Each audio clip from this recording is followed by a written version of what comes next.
Hello everyone, welcome to my YouTube channel. My name is Abhishek Bhattacharya and I have made this channel. चलो हिंदी में बात करते हैं। मैंने ये चैनल अभी नया बनाया है और मैं कुछ ऐसे social issues, socio economic issues, socio political issues पे बात करूँगा अपने चैनल पे, जो कि लोग शायद कम बात करते हैं, जिन पे या लोग सोच नहीं पाते हैं या अपनी डेली लाइफ्स में इतना बिज़ी हैं कि क्या चीज़ें उन्हें इम्पैक्ट कर रही हैं, क्या चीज़ें उन्हें कम करनी चाहिए, ज़्यादा करनी चाहिए, उनसे बचनी चाहिए, उनके तरफ जाना चाहिए, वो चीज़ें लोग रियलाइज़ नहीं कर पा रहे हैं। सो मेरे इस वीडियो में मैं पहला डिस्कस करूँगा 5 demons in are Indian society right now. 5 ऐसे प्रेत जो कि हमें काफ़ी नुकसान पहुंचा रहे हैं, पर हम उसको रियलाइज़ नहीं कर पाते हैं कि क्या इश्यूज़ हैं। हम डेली लाइफ के साथ जैसे भेड़ चाल में ज़िंदगी चल रही है वैसे चल रही है और चीज़ें चलती रहती हैं, हम इतना नोटिस भी नहीं करते हैं और ये चीज़ें फिर लॉन्ग रन में हमें नुकसान देती हैं। तो ये 5 डीमंस में पहला डीमन जो मैं, मतलब ज़रूरत नहीं है कि आप इसको बिल्कुल ही अपने नज़रिए पे देख पाए, बट मेरे पर्सनल एक्सपीरियंस के हिसाब से जो है वो मैं आपसे शेयर करूँगा। हो सकता है आप इत्तेफाक रखें मेरे विचारों पर। तो पहला जो मैं बोलूँगा कि सुनने में छोटी चीज़ लग सकती है, पर पहला है हाई बीम का इशू। जो आप गाड़ियाँ चलाते हैं सिटी में, तो आपने कभी ना कभी नोटिस किया होगा कि सारी की सारी गाड़ियाँ, चाहे बाइक हो, स्कूटी हो या आपका फोर व्हीलर हो, ट्रक हो, बस हो, सब के सब हाई बीम पे चला रहे हैं। अभी हाई बीम पे, और ज़्यादातर को पता भी नहीं है कि ऐसा ट्रैफिक रूल होता है कि आप सिटी के अंदर, रेजिडेंशियल एरिया के अंदर आप को नहीं चलाना चाहिए हाई बीम पे। इस पे प्रावधान है चालान कटने का। और ये चालान तो चलो ठीक है, ये कटेगा कटेगा नहीं कटेगा जो भी है, बट ये लोगों के लाइफ में बहुत इम्पैक्ट डाल सकती है ये चीज़ें। मतलब एक तो आपकी आँख में प्रॉब्लम आ सकता है इन लॉन्ग रन, अगर आप रात में ड्राइव करते हैं और हाई बीम के लाइट्स आपके आँखों में लग रहे हैं ऑन अ रेगुलर बेसिस, तो आपके आई हेल्थ पे ये बहुत बड़ा इम्पैक्ट कर सकता है। And on top of it कि जो हाई बीम सामने से कोई देख रहा है तो वो for a fraction of second उसको और कुछ दिखता नहीं है, तो एक्सीडेंट होने का चांसेस काफ़ी बढ़ जाता है। और इनफैक्ट जो हाई बीम पे खुद किया हुआ है उसके साथ एक्सीडेंट हो सकता है, क्योंकि सामने वाले को दिखना बंद हो गया तो वो क्या मालूम आपके अंदर ठोक दे आके गाड़ी। तो ये बहुत ही अंडर डिस्कस्ड, अंडर क्या बोलते हैं, आप बोल सकते हैं कि इतना तवज्जो नहीं दिया गया है इसको, इस पॉइंट को। अब मैं कहीं भी देखता हूँ, बड़े से बड़े शहर, बेंगलोर हो गया आपका, मुंबई हो गया, दिल्ली हो गया, छोटे से छोटा टीयर 2 सिटी हो गया आपका, प्रयागराज, गोरखपुर, हर जगह पे ये इशू है। लोगों को पता ही नहीं है कि हाई बीम पे नहीं चलाना चाहिए गाड़ी। लोगों का ये मानसिकता, ज़्यादातर को तो मालूम ही नहीं है, जिनको मालूम भी है उनको लगता है कि अरे हाई बीम पे चलेंगे ज़्यादा दिखेगा। अरे भाई, ज़्यादा देख के क्या करोगे, सामने वाला नहीं देख पाएगा तो आके तुम्हें देगा। तो मेरा यही मैसेज है कि ये कोई छोटी बात नहीं है, क्योंकि हादसा एक दिन हो सकता है आपके साथ, भगवान ना करे कि हो। पर और फर्दर मोर कि अगर ये कल्चर बिल्कुल ही बंद होगा, आप नहीं करेंगे तो सामने वाला भी नहीं करेगा, एक social message in due time फैलेगा और लोग ये चीज़ें करना बंद करेंगे। हाई बीम बेसिकली होता है, आप हाईवे वगैरह पे जब चल रहे हैं, दूर का आपको देखना है, दूर का रेंज का आपको व्यू लेना है, तो उसके लिए हाई बीम बल्ब अवेलेबल होता है आपके गाड़ियों में। बट इसका इस्तेमाल अगर आप करेंगे शहर में तो फिर आपको भी नुकसान हो सकता है, सामने वाले को तो होएगा ही होएगा। तो यही मैसेज है कि इस पॉइंट को ज़्यादा से ज़्यादा फैलाएं और हाई बीम का यूज़ करना बंद करें रेजिडेंशियल एरिया में और शहरों में। ऑल राइट, सो अपना सेकंड जो पॉइंट है वो है increased hyper increase in surgeries.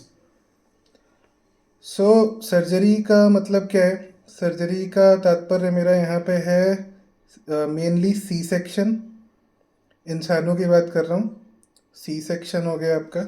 And second would भी, अगर जानवरों में आप देखेंगे तो न्यूटरिंग का सर्जरी। तो ये आप कहीं भी देखेंगे, आप एक बार डेटा चेक करना। मैं यहाँ पे नंबर्स नहीं बताऊँगा, सो दैट कि आप भी एक कॉन्शियसली जाके चीज़ों को नोटिस करें और रिसर्च करें, अपने लेवल पे आर करें। मेरी बातों को बिल्कुल सच ना मान लें। तो आप खुद जाके आर करें कि जो सी सेक्शन सिजेरियन सर्जरीज होती थी, मतलब ड्यूरिंग चाइल्ड बर्थ के टाइम पे जो होती हैं, तो वो आज से 20 साल पहले कितनी होती थी, कितने परसेंटेज देखना, कितनी होती थी। आज से 30 साल पहले कितनी होती थी, 10 साल पहले कितनी होती थी, और अब कितनी हो रही हैं करेंटली। सो आपको खुद समझ में आएगा कि there has been an exponential increase in number of surgeries, especially C section, हमारे समाज में। अच्छा, इसका रीज़न क्या है? इसका reason nothing to nothing to take anything away from the hospitals और the doctors, they are doing a great job, but कहीं ना कहीं इकोनॉमीज प्ले करती हैं, जो कि एक आज के डेट में सच्चाई है समाज की कि भाई किसी ने हॉस्पिटल खोला है, प्राइवेट हॉस्पिटल स्पेशली, तो उससे भाई वो बिजनेस कर रहा है, तो उससे ज़्यादा से ज़्यादा रिटर्न चाहिए। तो कहीं ना कहीं ये रीज़न है इस drastic increase in caesarean child births.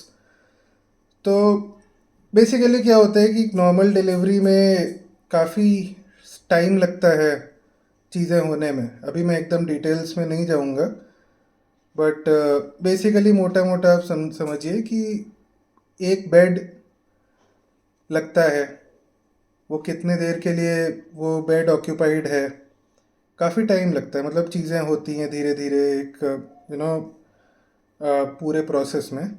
तो ये पूरे प्रोसेस में एटलीस्ट एक बेड तो उतना पूरा टाइम घिरा हुआ है। उसके ऊपर से प्रोटोकॉल भी होता है कि in case of an emergency तो सी सेक्शन होना चाहिए या मेडिकल इंटरवेंशन उस लेवल पे होना चाहिए, तो डॉक्टर्स भी स्टैंड बाई पे रहते हैं। तो for this reason the economies in a normal birth, वो उनके लिए सेंस नहीं बन पाता, क्योंकि उनको तो पैसे देने ही है। उनको वो बेड ऑक्यूपाइड नहीं भी होगा तो भी उनको उनके उनके कॉस्ट आ रहे हैं, या ऑक्यूपाइड है तो भी कॉस्ट आ रहे हैं। But in case of a caesarean, फटाफट हुआ, सिजेरियन हुआ, उसके पैसे भी ज़्यादा होते हैं ऑब्वियसली, कि भाई अब सर्जरी के ज़्यादा पैसे होंगे in comparison to a normal birth, और काफ़ी ज़्यादा होते हैं। तो from that point of view कई ऐसे केसेस होते हैं, या बहुत केसेस आज के दिन में तो काफ़ी ये चीज़ रैम्पेंट है कि जहाँ पे ज़रूरत नहीं भी है सिजेरियन की, वहाँ पे, मतलब जहाँ पे नॉर्मल बर्थ से काम हो सकता है, बट वहाँ पे भी कॉम्प्लिकेशन बता के कि ये इशू आ गया, वो आ गया, सी सेक्शन की ओर पेशेंट्स को धकेला जाता है, so that no economies can be, या फाइनेंशियल बेनिफिट कह सकते हैं आप, या फाइनेंशियली जस्टिफाई हो सके वो पूरा प्रोसीजर। सो मेरा सजेशन यही होगा न्यू न्यू पेरेंट्स के लिए स्पेशली, क्योंकि जिसका पहले हो चुका है एक बच्चा, वो तो चलो उसको फिर भी आइडिया होगा, बट जो फर्स्ट टाइम पेरेंट्स बनेंगे उनको मैं यही सजेशन दूंगा कि पहले से आप पूरा प्री प्लान रखिए, कौन से हॉस्पिटल में कराना है आपको, कौन से डॉक्टर से कराना है, पूरा प्रोसेस डिलीवरी का और उससे पहले भी और बाद भी। तो वो अच्छे से आप एक रिसर्च करके कि इस हॉस्पिटल में कितने क्या सिजेरियन होते हैं, ये डॉक्टर का रेपुटेशन क्या है, ये लोग ऐसा करते हैं नहीं करते हैं, वो सारी चीज़ें एक अच्छे लेवल पे एजुकेटेड, एटलीस्ट एक एजुकेटेड गेस तो आप ले ही सकते हैं डेटा देख के, राइट। पीपल कंसेंसस रिव्यूज़, हो सकता है फिर भी चीज़ें आपके कंट्रोल में ना रहे। अभी देखो क्या होता है कि ऐसे क्रिटिकल मोमेंट पे अगर डॉक्टर आपको आके बोलेगा कि सी सेक्शन करना पड़ेगा, ये कॉम्प्लिकेशन है, तो आपको भी कुछ फिर आगे समझ में नहीं आएगा, क्योंकि डॉक्टर ने बोल दिया तो भाई आप तो डॉक्टर है नहीं, उनको ऑब्वियसली ज़्यादा एक्सपोजर है, नॉलेज है इस चीज़ का। तो आप उस टाइम सोचते हैं यार रिस्क क्यों लेना, कर लेते हैं जो डॉक्टर बोल रहे हैं वही सही होगा, सही बोल रहे होंगे। तो ये चीज़ का मैं सारे डॉक्टर्स को नहीं बोल रहा हूँ या सारे हॉस्पिटल्स को ऐसा नहीं बोल रहा हूँ, ज़्यादातर अच्छे ही हैं, बट कुछ केसेस में इस चीज़ का फ़ायदा उठाया जा रहा है। क्योंकि मैं ये नहीं बोल रहा हूँ, आप डेटा चेक कर लीजिए। सो बेसिकली ये हो गया। और इसके साथ साथ चलिए ये तो एक पॉइंट हो गया कि मतलब आप अपने तरफ से कॉन्शियस एक रिव्यू लीजिए, एक लोगों से पूछिए उस शहर में अच्छा अस्पताल, अच्छा डॉक्टर कौन है, गूगल पे रिव्यूज़ देखिए, लोगों के रिव्यूज़ उस हॉस्पिटल के बारे में क्या है, ये सारी चीज़ें तो आप एक एजुकेटेड गेस आप ले सकते हैं।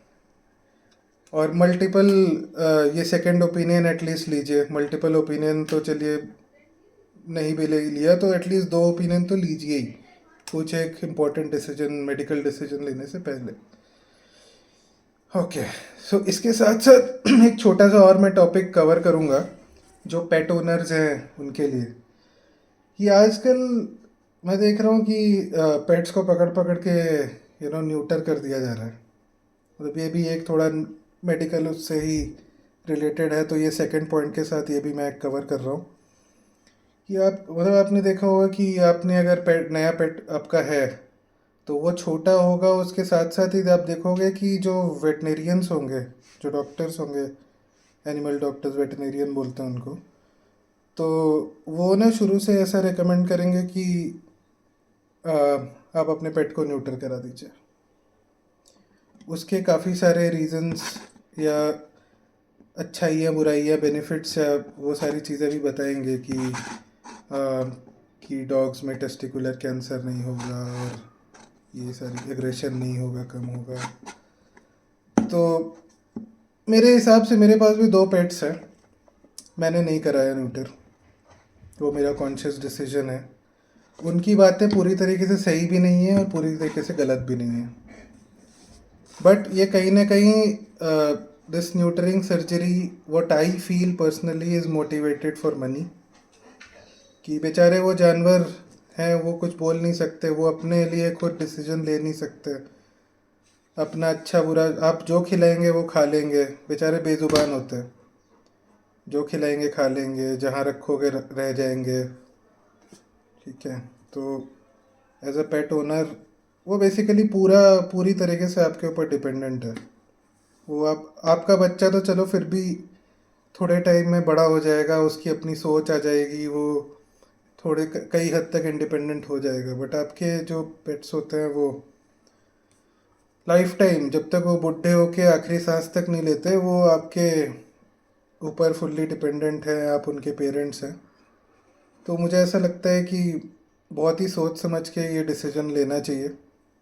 कि मैं इस डिटेल में नहीं जाऊंगा कि न्यूट्र करने चाहिए या नहीं करना चाहिए, या क्या फ़ायदे होते हैं, नुकसान होते हैं। मैं अभी 10 फ़ायदे 10 नुकसान गिना सकता हूँ, but I don't to get into that. आप अपने लेवल पे रिसर्च करिए। मेरा मेरा काम है इधर कि मैं आप लोग का कॉन्शियसनेस को, जो कॉन्शियसनेस आजकल डोरमेंट हो गई है, लोग प्रोपोगेंडा पे को देख के भरोसा कर लेते हैं, किसी की बात को सुन के आधे सच को सच मान लेते हैं, आधे झूठ को भी लोग सच मान लेते हैं। तो ये सारी चीज़ें आप खुद हर एंगल से टटोले देखें, तो मेरा एम यही है। मेरा एम ये नहीं है कि मैं आपको चार चीज़ें बता दूं और होप करूं कि आप वो चीज़ें करें या वो चीज़ें मान लें, मेरी बात सच मान लें। नहीं, वो आपके ऊपर है। मैं आपको एक, आपके कॉन्शियसनेस को एक मैं तीली लगाऊंगा, बाकी आप उसको कैसे जलाते हैं वो आपके ऊपर है। आप बुझा देते हैं, क्या करते हैं। खैर, मतलब ये बात हो गई। अपना अगला टॉपिक हो गया बख्शीश कल्चर। जो अगला डीमन है हमारा, वो 3 नंबर हो गया, ये तीसरा टॉपिक है। ये हमारा है बख्शीश कल्चर। स्पेशली ये इशू मैं आजकल देख रहा हूँ रेस्टोरेंट्स में। बहुत जगह पे ये इशू है, स्पेशली रेस्टोरेंट्स में ये मैं देख रहा हूँ कि कई कई रेस्टोरेंट ऐसा करते हैं कि वो लिख देंगे सर्विस चार्ज आपके बिल में। ठीक है, अभी सुप्रीम कोर्ट का क्या रूल है कि service charge should be optional.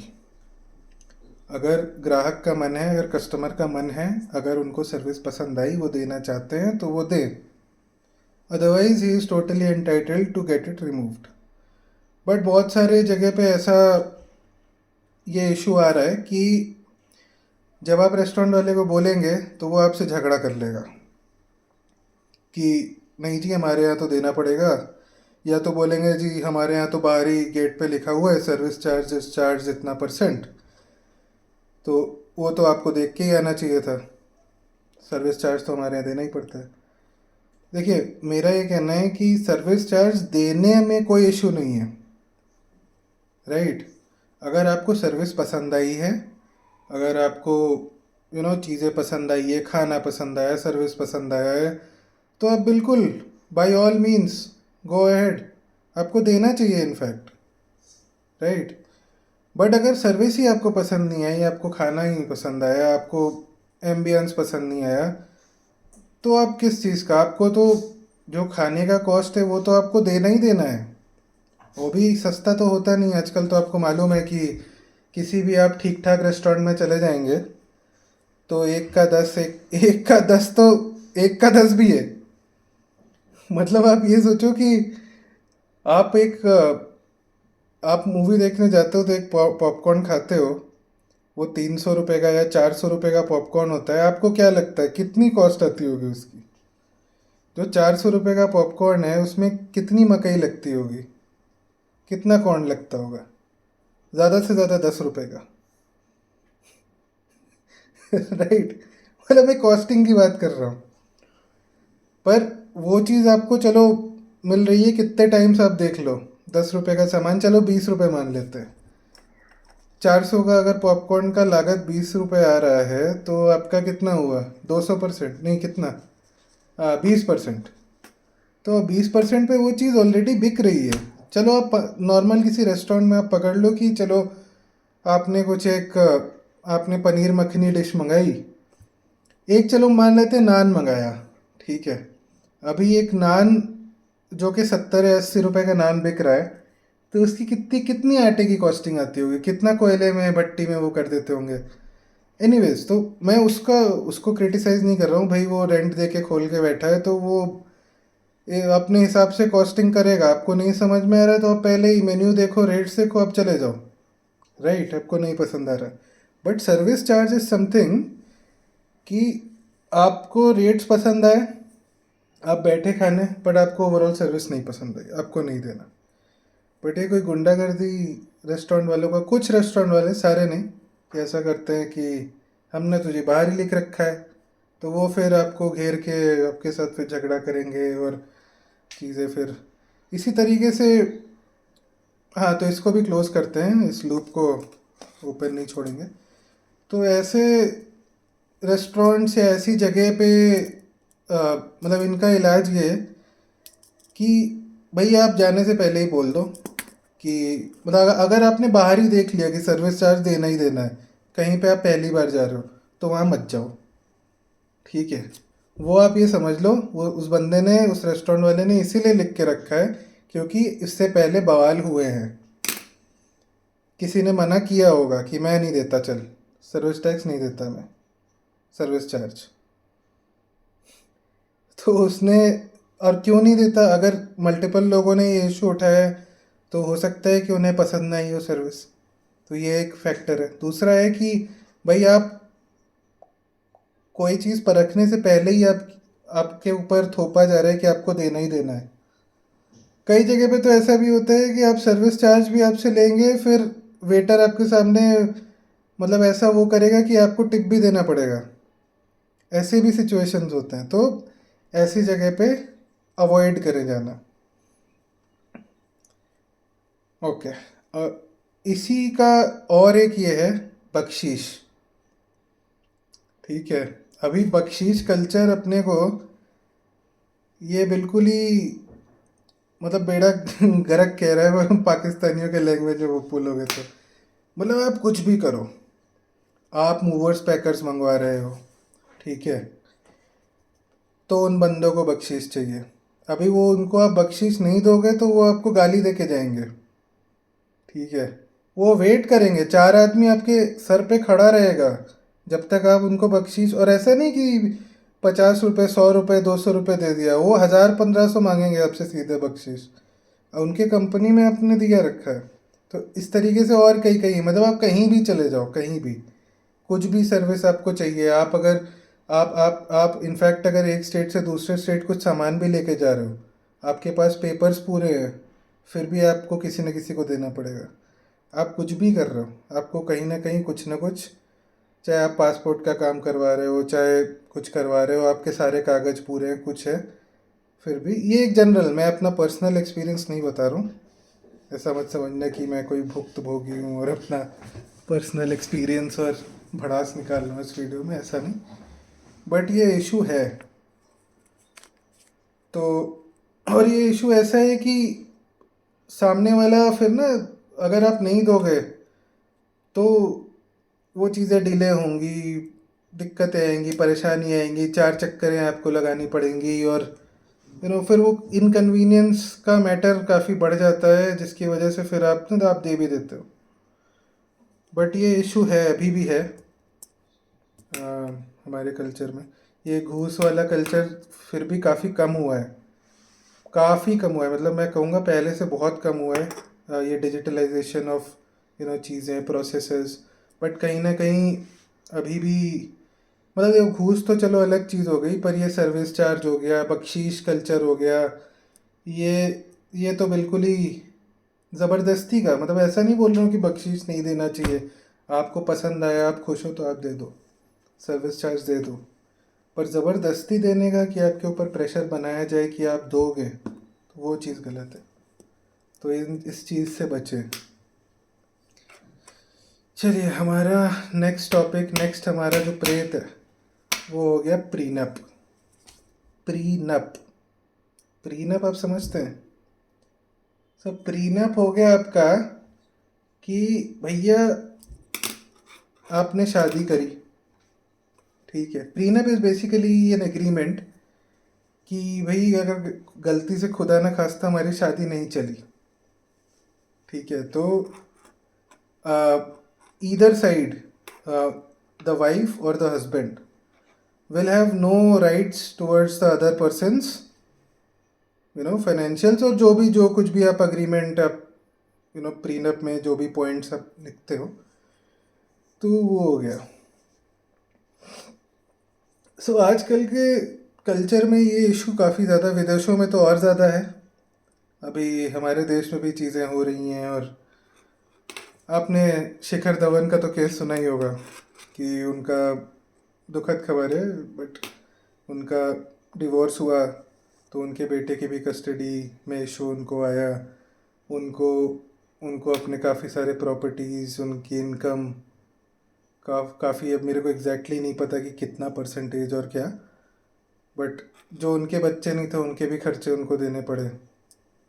तो अगर आप इन चीज़ों से बचना चाहते हैं तो स्पेशली मैं बोलूँगा कि जो बड़े शहरों में लोग रह रहे हैं, ज़्यादा मैच्योरिटी है, ज़्यादा लोग दुनिया देख रहे हैं, तो एक तो प्रीनप, दूसरा ब्लड टेस्ट, दोनों चीज़ें करवानी चाहिए, मेरे को पर्सनली ऐसा लगता है। अब आप बोलेंगे कि नहीं अब कैसे ऐसे कैसे कर कर लेंगे और ये कैसे वो कैसे, मैं बोलूँगा कि चलो आप अगर लव मैरिज कर रहे हो, आप अपने पार्टनर को जानते हो पहचानते हो 2 साल 5 साल 10 साल से, तो आप चलो फिर भी आप कह सकते हो उस केस में भी कुछ लेने वो नहीं होता, भरोसा नहीं है। पर आप उस केस में फिर भी एक बार को कह सकते हो चलो कोई बात नहीं, सामने वाले को जानते तो हैं। But specially in case of arrange marriage ये दोनों चीज़ें होनी चाहिए, क्योंकि अरेंज मैरिज तो भाई आप मार्केट में निकले हो ना, आप 2 4 10, इवन लोग तो 50 50 100 100 लोगों को भी देखते हैं, राइट। लड़की लड़के को और लड़का लड़की को उसमें से पसंद करते हैं। तो बेसिकली तो यही हुआ है ना कि आप मार्केट में निकले, आपको सबसे अच्छी चीज़ सबसे सस्ते में जहाँ मिली आपने ले लिया। तो बेसिकली यही है ना, तो इसमें कहीं इमोशनल एंगल तो है नहीं, एक मतलब फ़ायदे का ट्रांजैक्शन है कि भाई nothing against arrange marriage, okay, but try to understand my point कि अगर आप सब सब चीज़ें देख समझ के ठोक बजा के परख के आप चीज़ें ले रहे हैं तो अब ये भी क्यों नहीं, राइट।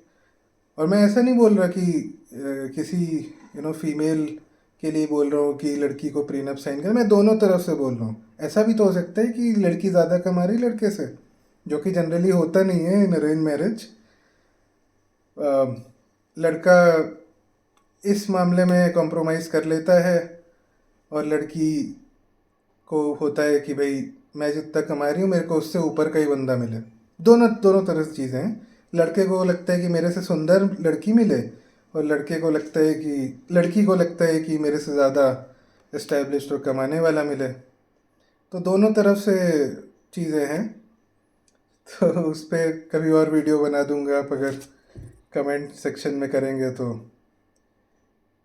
रिक्वेस्ट करेंगे तो बेसिकली कहने का मतलब यही है कि आप अपने फाइनेंशियल फ्यूचर को सिक्योर रखें। जो चीज़ें आपने बनाई हैं, आपके पेरेंट्स ने बनाई हैं, आपने जिन चीज़ों पे मेहनत करके अपने करियर पे मेहनत करके अपने नॉलेज और अपने अपने आप को बनाया है कि आप उस लेवल की सैलरी तक पहुँचे हैं या एस्टेब्लिश्ड हैं, तो उस चीज़ पे आप रिस्क ना लें। अगर आप arrange marriage, specially arrange marriage अगर आप कर रहे हैं, एंड प्रीनप ज़रूर साइन करें, ये एक मेरा कहने का तात्पर्य है। चलिए अगला टॉपिक है मोबाइल फ़ोन्स। सो मोबाइल फ़ोन्स का ये एपिडेमिक आजकल, ये हमारा 5th टॉपिक हो गया, ये 5वां डीमन है, 5वां प्रेत if you will. So mobile phones बच्चों के हाथ में। अब बच्चे का क्या मतलब, मैं देख रहा हूँ बच्चा चलना शुरू नहीं किया इस बच्चे ने, ठीक है, चलना शुरू नहीं किया मतलब साल भर का भी नहीं हुआ है, माँ बाप ने बच्चे के हाथ में डाल दिया मोबाइल। अब बच्चा मोबाइल में खेल रहा है पूरे टाइम। अब वो 1 साल का हो गया, 2 साल का, 5 साल का हो गया, इवन 10 साल का, 15 साल का, 16 साल का हो गया बच्चा, वो पूरा टाइम मोबाइल में घुसा है, मोबाइल में गेम्स खेल रहा है, मोबाइल में कुछ कुछ कर रहा है। और ये मोबाइल देने का मेन रीज़न आजकल मैं बताता हूँ क्या है, कि मेजरली जो मेरी जनरेशन है, इसको मिलेनियल्स बोलते हैं, तो मिलेनियल्स का क्या सीन है, वो थोड़ा अपना भी लाइफ एंजॉय करना चाहते हैं। उनको भी बच्चे का रोना पसंद नहीं, बच्चे के ऊपर ज़्यादा कि घुमा रहे हैं और क्या बोलते हैं कि ये कर रहे हैं, बच्चे को अटेंशन दे रहे हैं, रोना चुप करा रहे हैं। उनको जब ये दिखता है, वो बच्चे भी बढ़िया आजकल तेज हो गए, उनको दिखता है मैं रोऊंगा तो मुझे मोबाइल मिल जाएगा, ठीक है। पेरेंट्स को दिखता है कि मैं कहीं बाहर आए हैं, बच्चा चिल्लाएगा, एम्बेरसमेंट होगी, परेशानी होगी, तो मोबाइल दे तो चुपचाप बैठेगा, राइट। सो इससे क्या हो रहा है, बच्चे का एक तो फिज़िकल जो हेल्थ है बच्चे की, मतलब पहले हम क्या करते थे, हम 8 साल के 10 साल के थे, हम जो भी थे, हम बाहर जाते थे, हमें हमारा एंटरटेनमेंट क्या होता था, हम गए पार्क में क्रिकेट खेल लिए, फुटबॉल खेल लिए, कहीं भाग रहे हैं इधर उधर, दोस्तों के साथ कुछ ना कुछ खेल रहे हैं, आउटडोर गेम्स खेल रहे हैं, नहीं तो अगर अंदर भी खेल रहे हैं तो चेस खेल रहे हैं, कुछ ऐसे इंडोर गेम्स खेल रहे हैं जो सोशलाइजेशन हो रहा है लोगों के साथ, राइट। तो एक सोशल एंगल इसका है कि भाई बच्चे सोशलाइज नहीं कर पा रहे हैं मोबाइल फ़ोन्स की वजह से, वो एक डिजिटल इंटरफेस के पीछे छुप गए हैं। कर भी रहे हैं तो इंस्टाग्राम, फेसबुक, फेसबुक तो चलो आजकल की जनरेशन यूज़ भी काफ़ी करती है, इंस्टाग्राम पे आजकल ज़्यादा ये भसड़ चल रही है कि इंस्टाग्राम चल रहा है और आजकल क्या क्या मालूम नहीं है ऐप्स आजकल चल चल रहा है। तो बेसिकली जो एक सोशलाइजेशन होता है बच्चे का, उनका एक मानसिक डेवलपमेंट कह सकते हैं, एक बोलने का डेवलपमेंट, वर्ड्स क्या बोलने हैं, कैसे बोलने हैं। अभी आजकल के अब मतलब बहुत ही क्लासिक मेरे सामने एग्जांपल्स हैं कि अ, मतलब एक एक है बच्चा, वो बहुत बातें कर रहा है, एक बच्चा कम बात कर रहा है। So mobile phones are basically which I feel की रीजंस है कि बच्चा ऑकवर्ड फील करता है इंटरेक्ट करने के लिए दूसरे ह्यूमन बीइंग से। उसे लगता है कि मेरा मतलब मेरा दोस्त मोबाइल ही है, इसके अंदर ही दुनिया है मेरी पूरी। तो मेरा सजेशन ये रहेगा कि ठीक है, ये भी चीज़ें ज़रूरी हैं, फ़ोन चलाना आना चाहिए, कंप्यूटर चलाना आना चाहिए, बट उसका भी एक लिमिट होता है, और वो भी उसको भी आप एक पार्ट ऑफ डे बनाएं, उसको डे ना बना दे बच्चे का, पूरा दिन ही ना हो जाए कि वो बेचारा उसके अंदर ही। अब बच्चे की तो गलती है नहीं, बच्चे को तो भाई उसके अंदर दिमाग थोड़ी है, समझ थोड़ी है कि मुझे क्या चीज़ करनी है क्या नहीं करनी। वो एज अ पेरेंट आपकी जिम्मेदारी है कि अभी मैं एक और एग्जांपल इसका ही देता हूँ कि आप ये जाके चेक करना, ठीक है, कि ऑटिज़म के केसेस, ऑटिज़म आपने बीमारी सुनी होगी ना, ऑटिज़म। तो ऑटिज़म के केसेस आज से 20 साल पहले कितने थे, 10 साल पहले कितने थे, और अभी कितने हैं, उसका कुछ पर मिलियन का कुछ एक डेटा निकलता है, आप जाके चेक करो ऑनलाइन। सो ये भी माना जाता है कि these are one of the this is one of the reasons which aggravates this condition. अगर कोई बॉर्डर लाइन भी है जो जो कि सोशलाइजेशन से चीज़ें बेटर हो सकती हैं, बट वो चीज़ें हो नहीं रही, राइट। तो ये 5 प्रेत बोल सकते, डीमन बोल सकते, जो मुझे आपके साथ डिस्कस करना था, इनके बारे में सोचिएगा, शायद आपको कुछ फ़ायदा हो इन टॉपिक्स के ऊपर सुन के। सो मुझे बताइएगा, कमेंट सेक्शन में लिखिएगा, if you agree, if you disagree, और if you have any more inputs जहाँ से मैं कुछ सीख सकता हूँ। I am always open to learning. So बिल्कुल, चलिए आज के लिए इतना ही इस वीडियो में, अगले वीडियो में मिलते हैं जल्दी। सी यू।